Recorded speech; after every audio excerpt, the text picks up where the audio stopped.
Hey everyone, welcome back to another video. We are going to be continuing our discussion of 2 Timothy chapter 3 verses 1 to 5.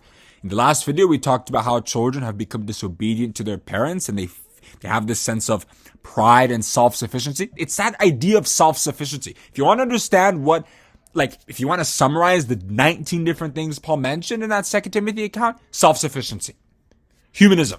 This idea that we don't need God, we can do as we like. Children have this spirit now and are using that to rebel against their parents. Okay? And one of the attributes of this is the increasing unthankfulness now.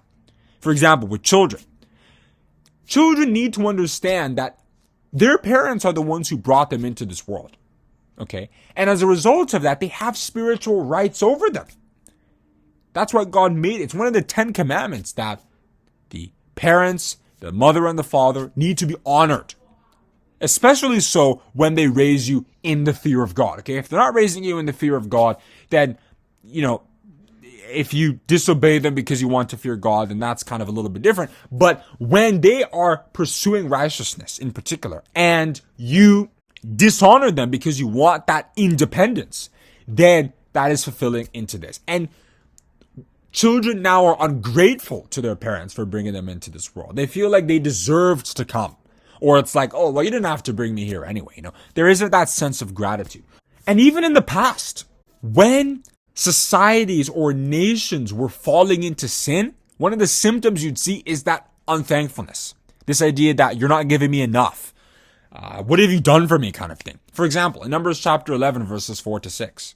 After God had delivered Israel from Egypt and they were kind of going through some tough times in the wilderness, they began to say, would God be had, died in Egypt, or would God be had even died in this wilderness? When we were in Egypt, we remember the cucumbers, the leeks, the onions, the melons we used to enjoy.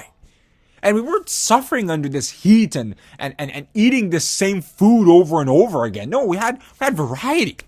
But they weren't grateful for the fact that God took them out of slavery.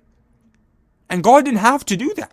When they were crying and suffering there, God delivered them. And then now, they took that one for granted, and they were now focusing on the suffering.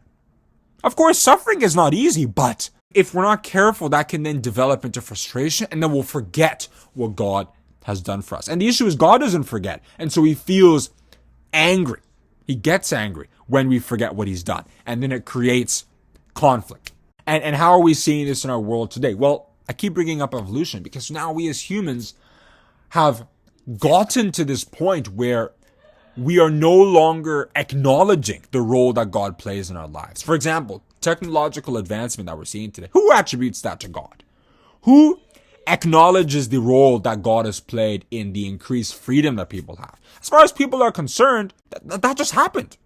We just earned our freedom, because people always talk about how, the people who died in World Wars I and II, they were the people who paid for our freedom. The role that God played in defeating the monarchs in fulfillment of Revelation chapter 6, verses 12 to 17, that's never mentioned. As far as people are concerned, it's just what we did. So that general unthankfulness, that lack of gratitude is showing in a lot of different situations in life. And it's one of the signs that we're in a spiritually decaying society. But remember, as I explain all this, the idea isn't so that we can join them.